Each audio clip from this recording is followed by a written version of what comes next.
Magandang araw mga ka-sounds at mga kasama sa event industry.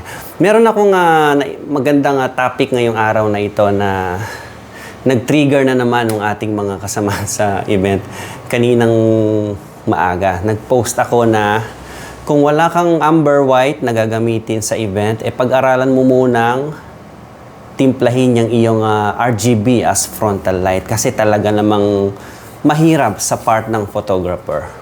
Photo video, okay? So bago ako magpatuloy sa mga bago pa lang sa channel ko, hayaan nyo magpakilala muna ako muli sa pang ilang pagkakataon na.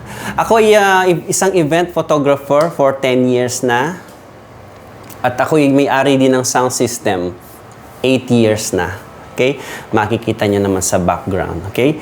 Medyo okay ang kulay na mukha ko dahil meron akong gamit na softbox dito sa harapan ko, which is yung ginagamit ng photo video. Tapos meron ako mga neon lights na kulay blue at parled na pula dun sa taas. Okay? So, kung wala itong ilaw sa harapan ko, malala talaga ang kulay ng mukha ko pagka ganito ang kulay ng mga ilaw. Bakit ko sinasabi yan? Gaya ng nakaraang post ko na ang hirap ng trabaho ng photographer pagka ang ilaw mo as frontal. Kung ikaw ay sound system owner, alam mo yung ibig kong sabihin. Frontal light mo is RGB. Wala kang amber white. Napakahirap po ng trabaho ng photographer. Sinasabi ko na, tanggapin nyo na po iyan, 2025 na ngayon. Huwag nyong isipin na nagbabawas ng trabaho ang photo video, kaya inuobliga kayong mag-amber white. Hindi naman sa inuobliga, pero amber white po kasi ang magandang kulay sa event as frontal. Nakaharap sa stage para natural ang mukha ng mga tao na nasa stage. Either na photographer man ang nagte-take ng picture or yung mga bisita na nagte-take ng picture sa cellphone. Mas kawawa yung mga bisita na nagte-take ng picture sa cellphone pagka ang frontal nyo is RGB. Alam nyo ang tinutukoy ko, wag nyo nang ipagpilitan ang sa inyo na bakit kami oobligahing mag-amber white ang gusto namin ito. Yes, gusto natin sa event ang makulay. Minsan, ginagamit nating pang-effects yan. Pag nag-upbeat, pag nag-party-party, kulay-kulay, iba-ibang kulay ng frontal natin, which is yung mga parled na RGB. Kaya lang, once na may nag-picture na sa harap, kailangan nating ibalik sa normal ang kulay. Bigyan natin sila ng natural-looking photo pagkailangan. Ngayon, paano mo ibibigay yun kung wala kang amber white? Di ba? So, titimplahin mo ngayon si RGB. Let's say, nagsisimula ka pa lang, talagang wala kang pambili ng amber white. Anong gagawin mo? Pakiusap naman, pag-aralan nyo kung paano timplahin ang RGB nyo na ilaw as frontal light na hindi naman decolor ang kalalabasan ng tao sa picture. Yun lang po ang tanging pinag-uusapan dito mga kaibigan sa event industry. Pagka ang mindset kasi, hati ang mindset ng mga nag-comment dun sa post ko. May mga pabor sa photo video, may mga pabor sa lights and sounds. Gaya ng sabi ko, dahil pareho ako nandyan, doon ako sa gitna. Himay-himay natin. Ang sabi ng lights and sounds, bakit hindi magdala ng sariling ilaw si photo video?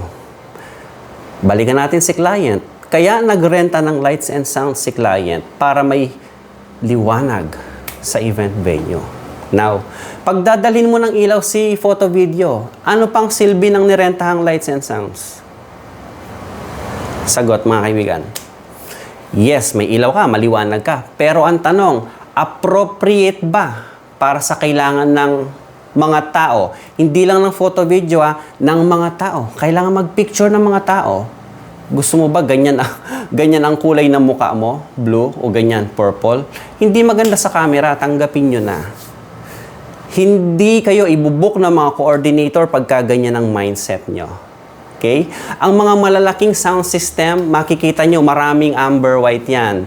napagdaanan na po nila yan kasi. No? Maaring napagdaanan na nila yung mga pinoproblema ngayon ng mga newbie, mga nagsisimula pa lang nagsa-sound system na wala pang amber white. Okay? Tignan nyo dahil may warm white ako na ilaw na ginagamit ngayon. Natural ang kulay ng mukha ko. Papakita ko sa inyo para maniwala kayo. Combination of cold and warm white yan. Now, ito ang itsura. Di ba? Gusto mo ba sa picture ganyan ang itsura mo? Hindi matutuwa ang kliyente na priority nating lahat sa event industry kung ganito ang kulay ng mga picture na i-deliver ng photo and video sa kanila. Di ba? yan ang sinasabi ko. Ganyan ang kulay ng mga picture pagka wala kayong amber white at hindi nyo alam timplahin yung mga parled nyo na RGB. Ayan, no? Alam niyo mga kaibigan, hindi naman kailangan agad-agad bumili ka ng amber white, no? Kahit paano, pwede niyong pag-aralan kung paano timplahin niya na hindi sobrang nakakasira ng picture. O, tignan nyo. Amber white na sa harap ko. Tignan nyo yung kulay ng mukha ko. Natural na kulay ng tao. Yun lang naman po eh. Okay? So, sabi pa nung isang comment, bakit nga hindi magdala ng sariling ilaw si photographer, no? Magiging redundant lang. Imagine mo ang liit ng venue, tapos may dala kang ganitong ilaw, si photo video, nakastand, tapos may ilaw. Nakakainis lang yun dahil magiging kalat lang siya sa venue kung tutuusin lang, kung maliit lang ang venue nyo. Ginagawa ko yun nung araw, nung walang hired na lights and sounds. Magdadala talaga ako ng ilaw ko para meron akong ilaw para sa photo. Now, kung may sound system na, no need na. Magiging redundant lang kung may frontal na si sound system tapos magtatayo pa ng mga ganitong ilaw si photo video. Hindi na po kailangan. Wag nating gawing negative na nire-require sa atin na meron tayong amber white. Kailangan po talaga yun. Tanggapin na po natin mga kaibigan nating nagsisimula sa sound system. Kailangan po talaga na merong amber white sa frontal. Sa mga wedding, ang ginagawa ko, madalas itong mga nakaraan, ang nakalagay sa frontal po namin is amber white na lahat. Hindi kailangan ng frontal na RGB sa lahat ng pagkakataon. Kung gusto nyong kulayan, lagay nyo sa likod yung mga ilaw nyo. Para pagka nag-upbeat kayo, nag-party-party, yung sa likodan, kagaya nito, yung sa likuran ko may ilaw, pwede nyong kulay-kulayan yan. Then yung sa harap, amber white. Para yung mukha ng tao is normal pa rin ang kulay. Yun lang naman po ang pinupunto dito, mga kaibigan, sa event industry. Hindi natin kailangan mag-away-away. Kailangan po nating unawain na ang punto lang dito ay para matuwa ang kliyente pag-deliver ng photo videos ng mga kuha nila is kulay normal na tao, hindi po kulay na decolor. Kagaya nung pinakita ko sa inyo kanina nung tumalikod ako. Okay? So, huwag tayo mag-away-away. Kung ikaw na nagsisimula pa lang na photographer, sobrang mahihirapan ka pagka sa ganitong senaryo. Later on, mapag-aaralan mong i-overcome ito. May pagkakataon na mapupunta ka sa ganitong event na talagang magkakamot ka na lang ng ulo. Talagang magre-rely ka na lang sa flash. Pwede mong i-overpower yung kulay ng ambient sa flash. Pero ang problema dito is napaka-aksaya sa baterya. Kakain ng sobrang daming baterya. At saka sa event, may mga tao na sensitive ang mata sa flash. Kahit na anong dami mong shot, may mga mata na tao na talagang sumasabay sa flash. So, ang mangyayari doon, karamihan ng kuha mo doon sa tao nakapikit. Yun po ang downside noon para maintindihan ni Lights and Sounds. Baka mamaya sabihin, mag-flash na lang kayo. So, yun ang iniiwasan din namin minsan. May mga mata na sensitive masyado sa flash. Okay? Ano pa ba yung mga ikinoment kanina? Budget. So, ang sinasabi lagi ng side ng sound system, mataas ang budget ni photo video, bakit hindi kayo magdala ng sarili nyong ilaw?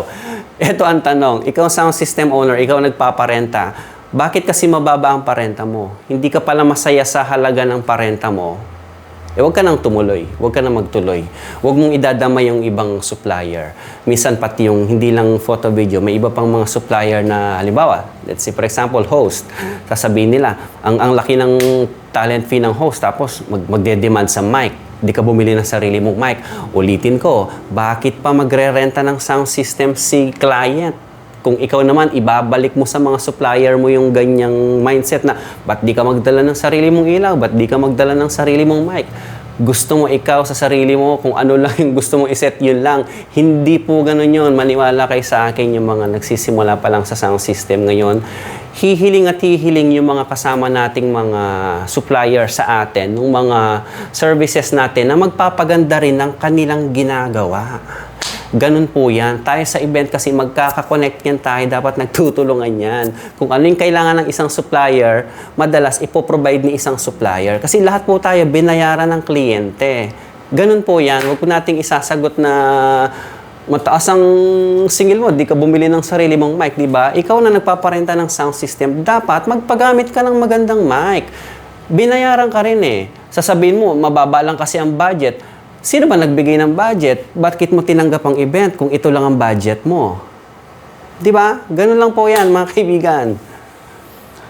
Pilit ko nire-recall, hindi ko nailista, pilit ko nire-recall yung mga comment pa na iba kanina. Kung may nakalimutan ako, comment kayo sa baba, pag-usapan natin. Pero wag kayo mag-away-away na kasi iisa lang ang role natin dito, maging maayos yung ating event. Okay? So, in general, ito lang ang masasabi ko. Sa mga baguhan, mag-invest po kayo sa amber white na frontal. No need po muna ng RGB. Kasi ang importante, mapaliwanag muna natin.